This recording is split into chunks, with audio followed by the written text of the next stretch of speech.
Hi! Hello everyone! Welcome back once again sa aking munting channel. For today's video ay aalamin po natin kung gagraduate po nga ba ang ating prinsesa na walang iba kundi si Reyna. Sa loob ng isang taon na pinaaral natin si Reyna kasama po ang Reyna's community, nagbunga nga ba or tuluyan na nga bang gagraduate ang ating dalaga? At bago natin ituloy ang video na ito, gusto ko munang magpasalamat sa lahat ng nagla-like and share, nag-subscribe sa ating channel. And of course, sa channel po ni Reyna Mimay Official, walang iba po kung hindi ang channel ng ating dalaga na magba-birthday na nga po itong susunod na buwan. And of course, isupport po natin ang Reyna's community, Team Opo at Team Antay Kalingap. Mabuhay po tayong lahat. Yes, ang ating dalaga po ay finally gagraduate na po sa March 20 at ayon po sa kanyang principal ay matagumpay po na naipasa lahat ni Reyna ang kanyang exams at of course po ay napaka rewarding ang araw na ito or ang buwan na ito dahil meron na naman po tayong achievement na matatanggap or na nagawa para kay Reyna.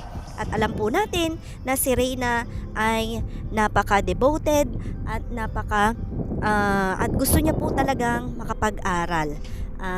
Tinanong po natin si Reyna kung ano po ang kanyang kurso na kukuhanin pag tutuntong po siya ng college, ay hindi po nagbabago ang kanyang desisyon na gusto niya nga pong maging engineer sa tamang panahon or sa kanyang career.